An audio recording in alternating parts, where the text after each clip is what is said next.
Chatham. Madam Clerk, will you call the roll, please? Bishop. Present. Black. Here. Beasley. Here. Riddle. Here. Pace. Here. Thompson. Here. Mayor Davis. Here. Will you all please join me in a moment of silence?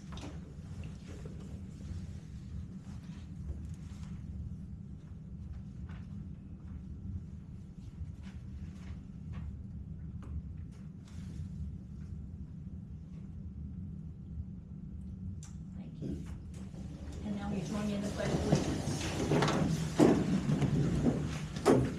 Allegiance to the flag of the United States of America and to the republic for which it stands, one nation, under God, indivisible, with liberty and justice for all.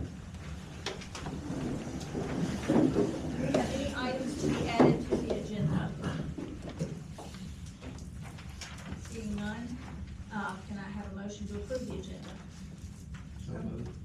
Thank you. Madam Clerk? Motion by Thompson, second by Easley. All those in favor to approve the agenda. Bishop. Yes. Black. Yes. Beasley. Yes.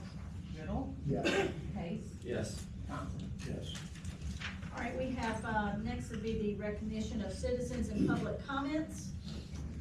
For this section, I would like to make it, clear that each person addressing the committee under the public comment section shall step up and in a distinct and audible tone of voice, give his or her name and physical address for the record, and limit remarks to 3 minutes. Your remarks shall be addressed to the presiding officer as a body and not to any individual member of the committee. Committee members will not be able to engage in dialogue with individual members of the audience, and no immediate action will be taken on any public comment issue. This is not a question and answer session between the citizens and the members of the committee. And we have Mary Talent signed up to speak to us. Ms. Talent, you can stay right where you are if you want to. Yes, I'm representing the members, residents on the left side of Vandale Drive. Yes, Several months ago, our neighbor on the right side cut a bunch of timber, and a huge amount of debris has been left. Not only does it take away from our property value, but it also is a hazard. I've got pictures, I'll show you. It's a breeding ground for snakes, rats, and perhaps the most important thing is, it's a extreme fire hazard.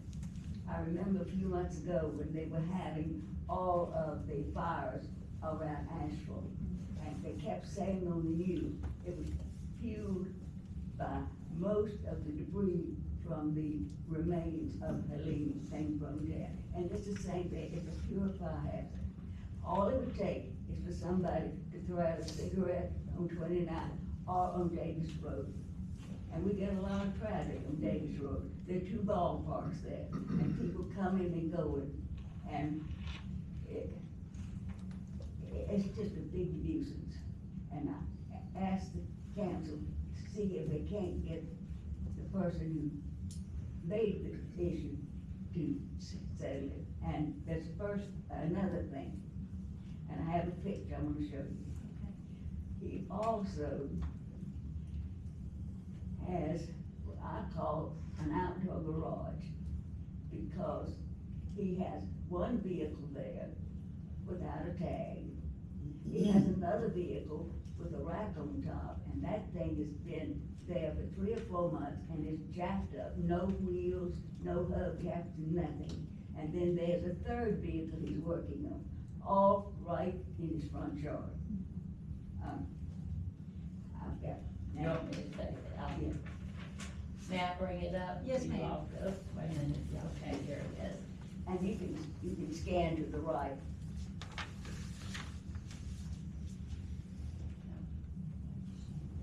It's not scanning, but anyway, that's it. I drove by and took a look this morning, or this afternoon. They won't scan. They won't have flies. I see it back to those. But you can figure that, there we go. I'll go back, you scan it, whoops, you scan it back that way. Towards me. Towards you. Okay. That's it. Yeah.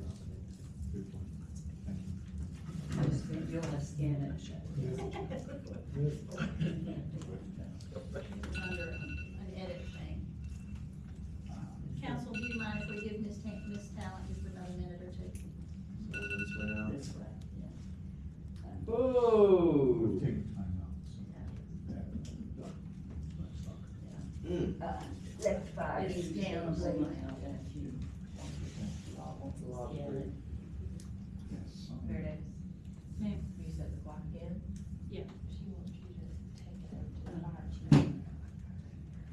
Let's let the fire chief look at it. We're gonna give Ms. Talent just another minute. You have to scan it one way or the other, I think that, whoops, I think it's this way. Just take your thing and scan it. Yeah, she's. I guarantee it was on Main Street in Academy, been taken care of the next week after that. That'll last too. No, All right, is there anything else, Ms. Talent? Any of y'all won't say anything? We sit every day. Well, we appreciate y'all coming, and we'll get together and see if there's something, some action that we can take. Because this is great. Yes, ma'am, we'll see what we can do. Thank you for coming today. I'm glad to see you. All right. We'll move on to the next item, which is presentations, and, we have Ms. Ina Dixon here to make the presentation for us. yeah, let's take this lady. Yeah, of go. course. Come on now, just take your time, take your time. Excuse us, young lady. No problem. You didn't mind if I No, we're not called. rushing. All right. Got it?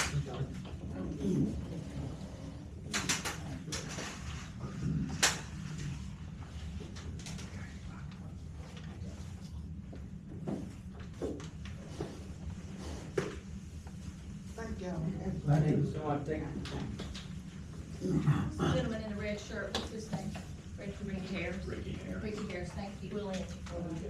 I'm gonna come around, and I'm on the front row anymore. All right. I can see you. All right. All right, hi, I'm Ina Dixon. I'm here on behalf of Bob and Sandy Gilbert, as well as the Pennsylvania Historical Society. We are looking for council's approval and goodwill support for a historical marker that we are applying for to the Department of Historic Resources. The application is due May 1, and these historic markers, you might have seen these highway markers, that Pennsylvania County has about 21. And I think only one of those mentions Black citizens, that's ex parte Virginia one. Gilbert's Restaurant, for those of you who don't know, is a historic, Black restaurant and tourist home. It was built in 1945 by the Reverend Robert Gilbert, and was run by his son Bob Gilbert, until 1999. Fats Domino's stayed there, James Earl Jones, who was a young actor, and it's famous for those people as well as for its good country cooking, like lemon chest pies, fresh lemonade, fried chicken, and chitlins, definitely. Love those. So we are looking for a historical marker. The marker would say, the proposed text is Gilbert's Restaurant in Chatham was built circa 1945 by Reverend Robert Gregory Gilbert. It's a gas station, store, tourist home, cafe for Black patrons during Jim Crow segregation. Gilbert ran the business with his wife Arzelia. Their son Robert Lee Gilbert and wife Sandra took over the business and ran it primarily as a restaurant from 1971 until its closure in 1999. Throughout its years of operation, the building served as a haven for the local community and Black travelers.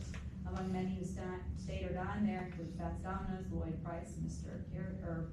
Personality, the singing Siamese twins Yvonne and Yvette MacArthur, James Earl Jones, and attorneys who worked on the defense from the 1949 to 1951 Martinsville 7 case. So we'll be seeking a marker for this, and we'd love your support, although it is not necessary from DHR, Department of Historic Resources, but we would love it that if you all could support this application.